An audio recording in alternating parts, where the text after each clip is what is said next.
DD Tamil நேயர்களுக்கு அன்பு வணக்கங்கள். ஆயுர்வேதம் என்றைக்குமே ஆரோக்கியத்திற்கான பல விஷயங்களை சொல்லியிருக்கு. உடல் ஆரோக்கியமாக இருக்கணும்னா வாதம் சீராக செயல்பட வேண்டும். இந்த வாதம் சீராக செயல்படுனா உடலில் இருக்க இயற்கை வேகங்களை நம்ம சீராக வெளிப்படுத்த வேண்டும், அதை கட்டுப்படுத்தக்கூடாது. அப்படி கட்டுப்படுத்தும் பொழுது ஏற்படுகின்ற நோயையும் அதற்கான சிகிச்சைகளை பற்றியும் தெரிந்து கொள்ளலாம். முதல்ல பார்த்தோம்னா கொட்டாவி. ஒருவருக்கு கொட்டாவி ஏற்படுதுன்னா அது ஒரு காம்ப்ளெக்ஸ் மெக்கானிசம் அப்படின்னு சொல்லுவோம். உடல் சோர்வாக இருக்கிறது அல்லது ஓய்வு எடுக்கணும் அப்படிங்கிற தன்மையை காண்பிக்கிறதுக்காக தான் கொட்டாவி இருக்கு.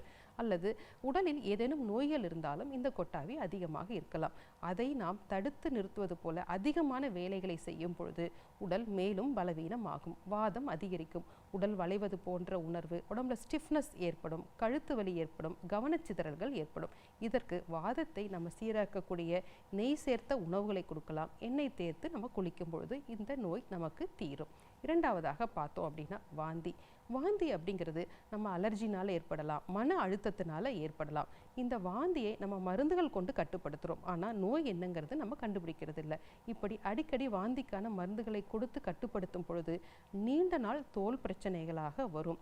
தோலில் கட்டி, வீக்கம் அல்லது தீர்க்க முடியாத பல ஆட்டோ இம்யூன் டிசீஸும் இந்த வாந்தி அப்படிங்கிறத கட்டுப்படுத்துறதுனால ஏற்படும். அப்போ அவங்களுக்கு எப்படி நம்ம சிகிச்சை பண்ணணும்னா கபத்தை குறைக்கக்கூடிய மருந்துகளை கொடுக்கணும்.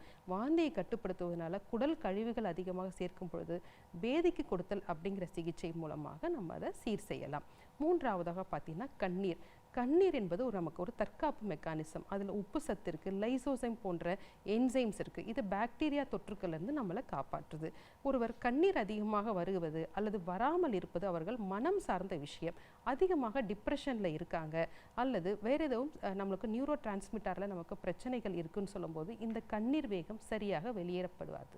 அப்படி இருக்கும் பொழுது அவர்களுக்கு உடல் வறட்சி, தலைவலி, தூக்கமின்மை, மன அழுத்தத்தினால அதிகமாக இருப்பாங்க.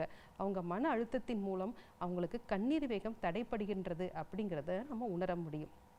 அப்போ அந்த மன இறுக்கத்தை போக்கக்கூடிய சாரஸ்வத அரிஷ்டம், நல்லா தூங்கக்கூடிய மருந்துகளை அவங்களுக்கு கொடுக்கணும்.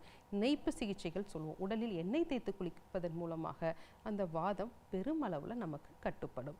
இப்படி ஒவ்வொரு விஷயத்திலையும் அந்த வாதத்தின் அடிப்படை தன்மைகள் இருக்கும். அதை நம்ம பார்த்து சிகிச்சை செய்யும் பொழுது அந்த நோயை முழுவதுமாக குணப்படுத்தலாம். கடைசியாக பார்த்தோம்னா விந்து முந்துதல். விந்து என்பதும் உடலின் வேகம்தான்.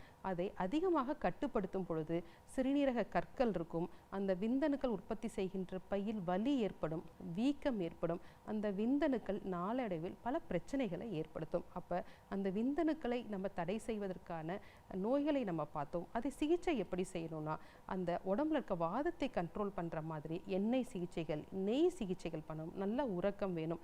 இந்த மாதிரி படிப்படியாக இந்த இயற்கை வேகங்களை கட்டுப்படுத்துவதனால் உடலில் வாதம் அதிகரிக்கிறது. அதற்கான சிகிச்சைகள் செய்யும் பொழுது மேலும் பல நோய்கள் நம்ம வராமல் நம்ம உடம்பை பார்த்துக்க முடியும்.